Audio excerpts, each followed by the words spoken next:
start science of class 8, chapter 5, combustion and tapes.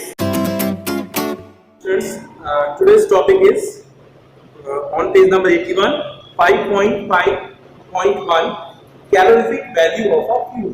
तो calorific value of fuel जो है उसके बारे में आज हम पढ़ेंगे। कैलोरीफिक वैल्यू क्या होती है? All combustible substances can not be used as fuel and all fuels can not be used for all application. Means सारे जो कंबस्टेबल सब्सटेंसेस हैं वो फ्यूल की तरीके से यूज नहीं हो सकते हैं और जितने भी फ्यूल्स हैं वो सभी एप्लीकेशन के लिए यूज नहीं हो सकते हैं। फॉर एग्जांपल जैसे क्लॉथ भी कंबस्टेबल सब्सटेंस है, बट क्लॉथ का यूज हम ऑटोमोबाइल्स में यूज नहीं कर सकते। और हम ये कह सकते हैं जो पेट्रोल है उसका भी हम हर जगह यूज नहीं कर सकते, मतलब सारे फ्यूल्स का भी हर जगह यूज नहीं कर सकते। मतलब पेट्रोल जो होता है ऑटोमोबाइल में यूज होता है, ठीक है। तो अलग अलग फ्यूल्स जो होते हैं वो अलग अलग चीजों के लिए यूज होते हैं।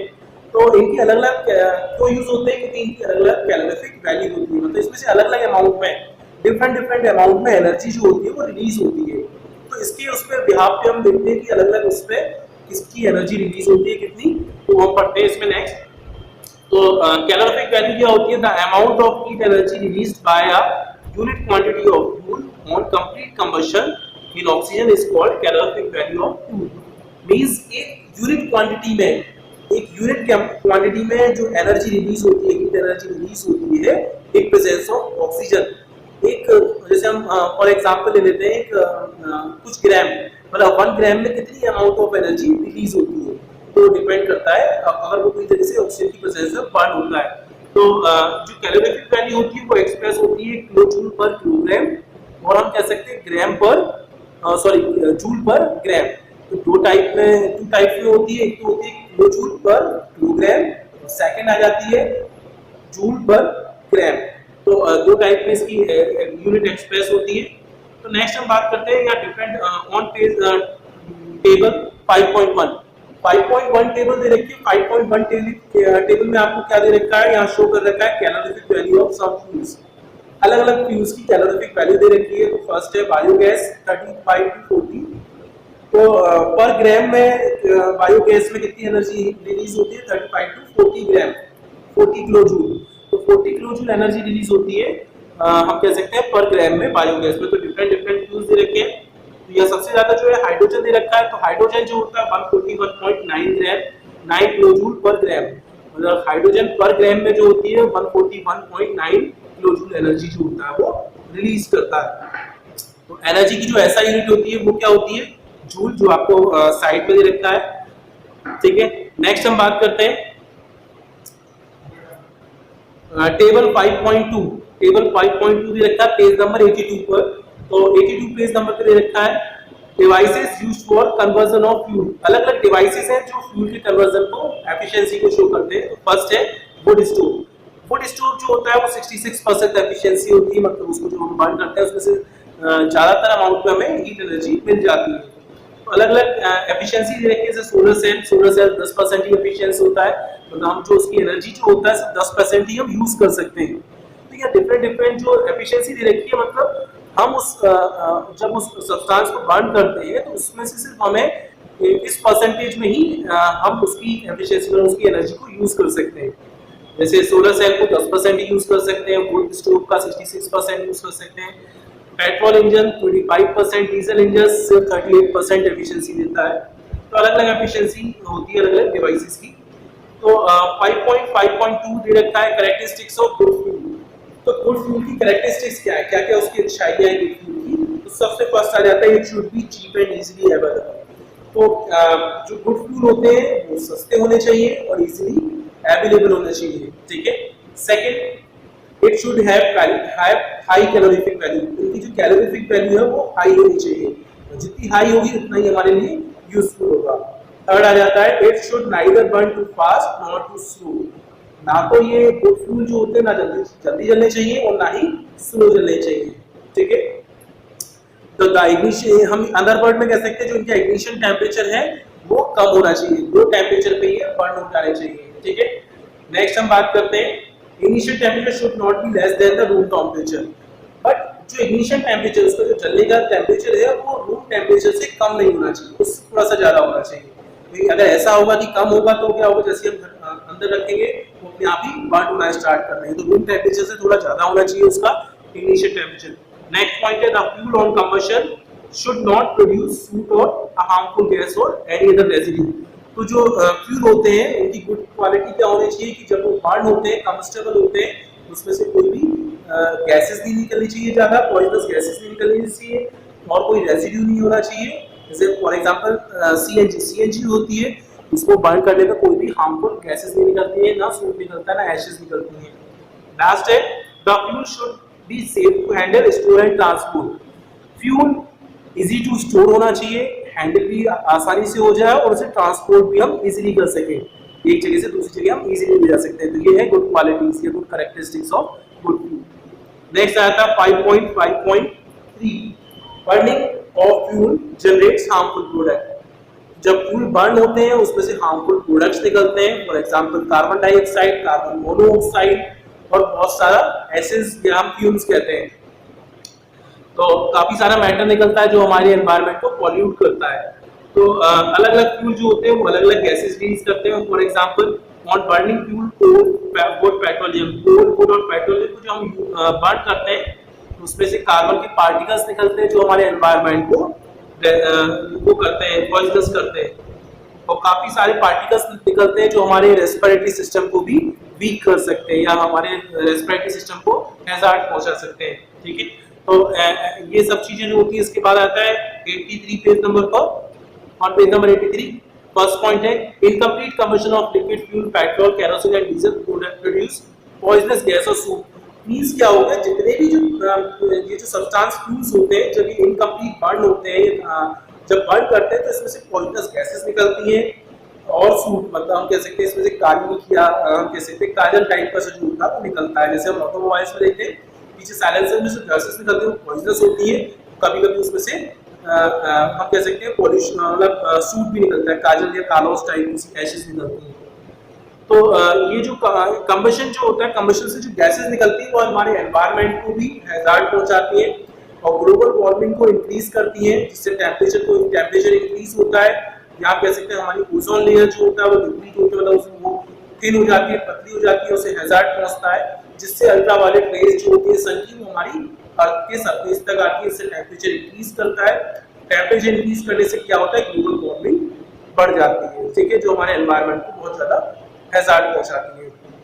नेक्स्ट हम बात करते हैं अब कोल और डीजल जो होता है उसमें सल्फर जो होता है इम्प्योरिटी की फॉर्म में होता है। तो जब हम कोल और इसको बर्न करते हैं डीजल को, तो इसमें से क्या बनती है, सल्फर डाइऑक्साइड, जो कि एक पॉइजनस गैस है जो हमारे को हैजार्ड पहुंचाती है, हमारे लंग्स को हैजार्ड कर सकती है, रेस्पिरेटरी सिस्टम को हैजार्ड कर सकती है।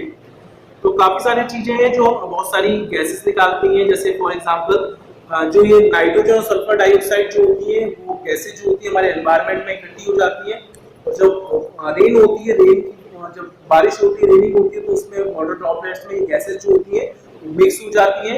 जब ये नीचे आती है तो ये एसिड रेन बन जाती है, और एसिड रेन जो होती है, एसिड होता है तो वो हमारी स्किन को या हमारे जो भी चीजें हैं उसको हैजार्ड पहुंचा सकती है। जैसे फॉर एग्जाम्पल ताजमहल को जो होती है एसिड रेन जो होती है वो बहुत हैजार्ड पहुंचाती है उसके मार्बल को, ठीक है। तो nowadays CNG compressed natural gas has proved to be better fuel। तो CNG जो compressed natural gas है, आपने मेट्रो सिटी में देखा होगा, CNG जो होती है गैस होती है, जो compressed natural gas होती है, बेटर फ्यूल होता है। तो सारी जो नई मेट्रो सिटीज, जो बड़ी मेट्रो सिटीज है उसमें ऑटोमोबाइल्स में यूज हो रहा है, कार वार में या फिर हम कह सकते हैं बस में CNG का यूज हो रहा है। ये क्यों होता है, क्योंकि कोई फ्यूम्स नहीं उठाता है, फ्यूम्स नहीं निकलता, कोई पॉइजनस गैसेस नहीं निकलती है इसको बर्न करने पर। और इसका लो इग्निशन टेम्परेचर होता है और हाई कैलोरीफिक वैल्यू होती है इसकी। नेक्स्ट आ जाता है पेज नंबर 83 पे, ये 5.6 principle of extinguishing fire. Extinguishing fire मतलब आग को बुझाने का काम करती है। कौन कौन सी है, तो सबसे पहले तो आग लगने के मतलब फायर लगने के क्या क्या रीजन होते हैं। तो फायर लगने के 3 रीजन होते हैं। एक तो होता है कंबस्टेबल सब्सटेंस, वो सब्सटेंस जो फायर को इजीली कैच कर सकता है। सेकंड, सपोर्टर ऑफ कंबशन, मतलब वो चीज जो कंबशन को सपोर्ट करता है, जैसे ऑक्सीजन से आग लग जाती है। थर्ड, इनिशियल टेम्परेचर, मतलब वो टेम्परेचर जिस पे इजीली आग जो होती है वो लग जाती है। तो ये तीनों चीजें में से अगर कोई भी एक चीज को हम हटा दें तो क्या होगा, फायर जो है वो बुझ जाएगी, आग बुझ जाएगी, एक्सटिंग्विश हो जाएगी।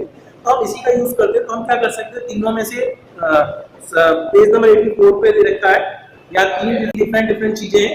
तो यहाँ क्या तीन डिफरेंट चीजों में क्या तो हम इनिशियल टेम्परेचर को हम लो कर दें तो अभी फायर जो है वो इजीली एक्सटिंग्विश हो जाएगी। सेकंड, हम किसी भी जो कम्बस्टेबल सब्सटेंस है या फ्यूल है उसको रिमूव कर दें, हम उसकी सप्लाई को रोक दें तो अभी फायर जो है वो इजीली बुझ जाएगी।